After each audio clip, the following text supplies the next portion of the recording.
Hello, everyone. Welcome back to another episode of AKP Sports Talk. As always, I'm Ari here at Korea. Um, no, we're continuing obviously this week of not much going on. There's WNBA today. I've got nothing in that. Yesterday was the All Star game. AL got their bounce back after falling last year. I believe it was 5-3 they won. Duran got MVP. Created. Did you watch the All Star game at all? Yeah, I tuned in for a little bit. It was definitely fun to see, the beginning. Just kind of see how Paul Skeens would do, against, that was kind of more of the hype throughout, the beginning half. And obviously Shohei Otani had that 3-run, long bomb that went to right field. So that was pretty exciting to see as well. But, it was nice to see just the All-Star game from I guess from a neutral perspective finally. Because, we've always, I guess, seen it or seeing it from a betting perspective, it's not as fun just seeing, just as a fan, nothing on the line, just watching, some of the best guys, perform on the biggest stage. So that was nice to see, just a good baseball game. Obviously, you mentioned the American League, got their bounce back win after last year. The National League won 3-2 this year. The American League gets the 5-3 win. So you mentioned Duran winning All-Star MVP. So that was nice to see. So great. Obviously, you mentioned a great game yesterday. As we hopefully look forward to get back to the regular baseball season, getting back on schedule back in a couple days. Yep, for sure. So we talked um, about like more like book plays yesterday with college football and NFL. So today we'll focus more on NFL player prop features, and also this is just like kind of like a touch into it. We'll get more into all these plays and give out more plays in the coming weeks and stuff. I mean, I think I saw today's officially 50 days away from the start of the NFL season. So obviously we're right there, and it's even closer for college, obviously. So it's literally right around the corner. So we'll just get right into. I think Korea only have one play for a player prop right now with Justin Jefferson. So you can get into that. Yeah, you mentioned it. We're still getting closer and closer to the NFL season. I haven't really taken just a big look at the board as of now. But the one thing that did kind of catch my eye, just with everything going on, I do. And I mean, I did have him last year as someone on my season player prop. I think I had him for over touchdowns, and he didn't get that last year. But this year, I'm actually fading his receiving yards. I don't think he does that well this year. So I'm going to take the under 1,300 receiving yards. I know, Korea, you're thinking, why are you fading Justin Jefferson? He's one of the best receivers, if not the best receiver in the league. Well, it's not a debate. It's not a question on if he isn't or isn't. We know that he is. We know he's a top 5 consensus receiver in the league.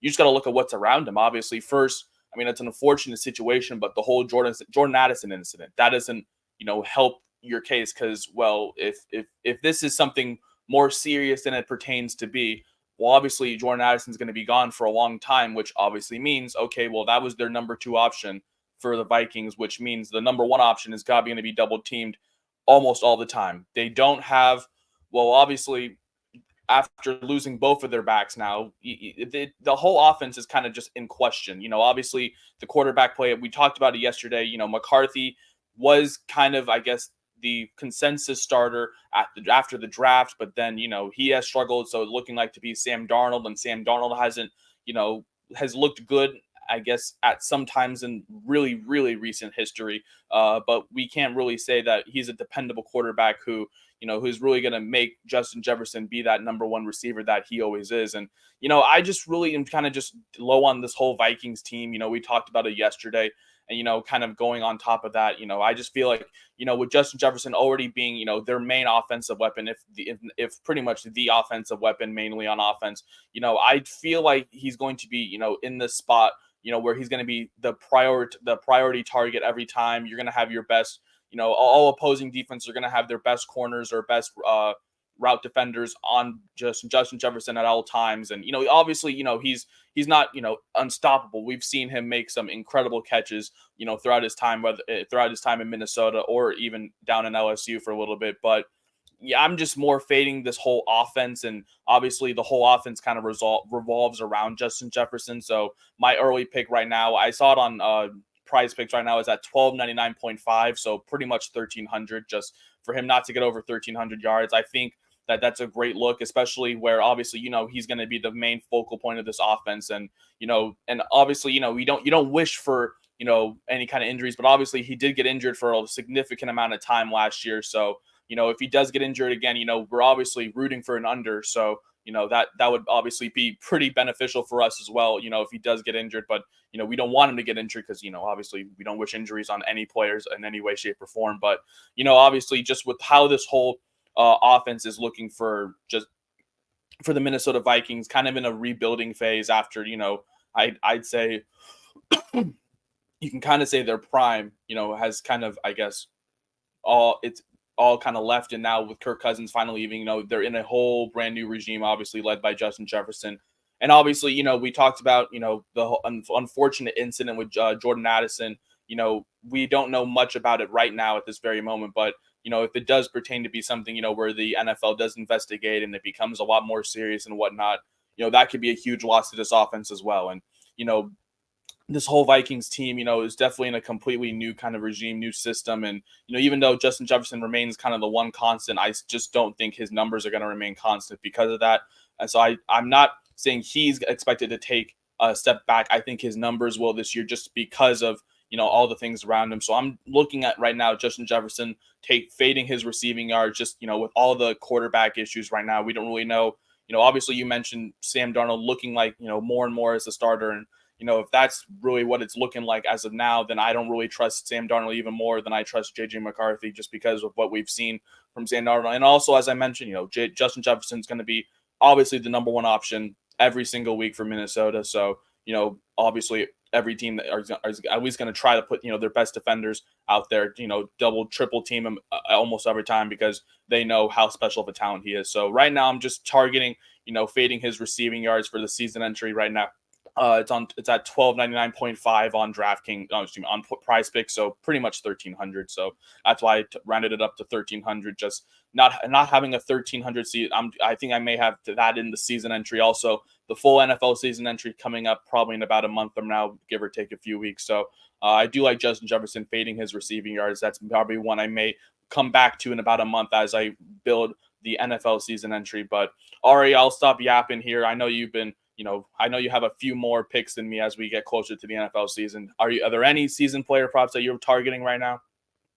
Yeah, I have 3 early looks. They're all overs. Usually, I'm one to look towards unders just because injuries are part of the game and they happen, and things go sideways and all that. So I'll probably have some unders, when we go over some next time. But for now, they're 3 overs. We'll start off with Kyler Murray over passing yards, 3,400, basically 3,400 and a half.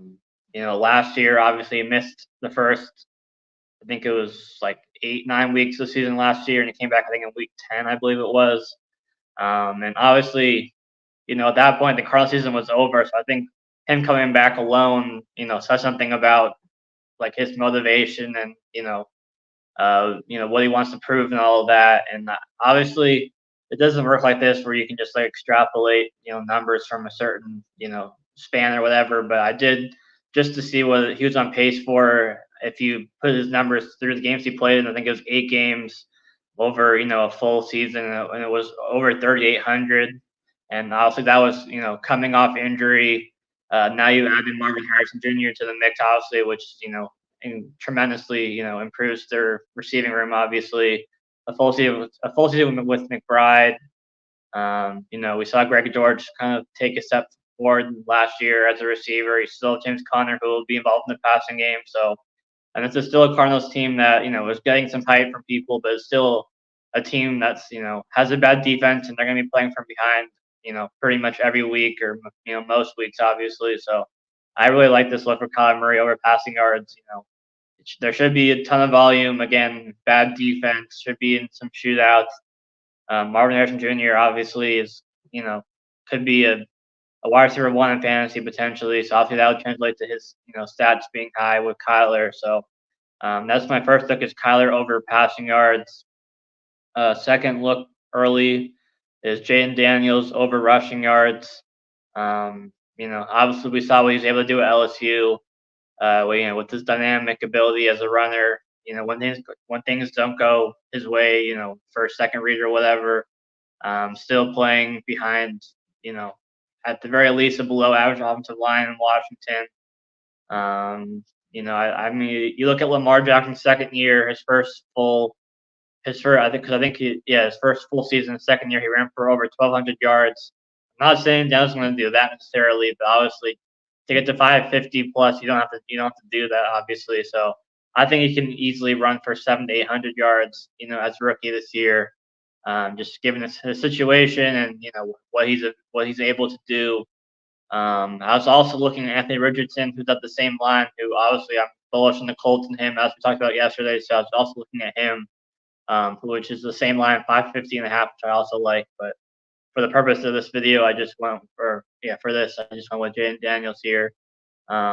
It's basically a little over 30 rushing yards a game over a full season. Obviously, I think he can have some games where he'll rip off, a 50-plus yard run and can have 100-plus yards in rushing yards in the game. So I like this look for him. Obviously, it just comes down to staying healthy, obviously, which is, is a question mark to an extent with rushing quarterbacks. But that's what I'm going at here. And then my third early player prop is Derrick Henry over rushing touchdowns.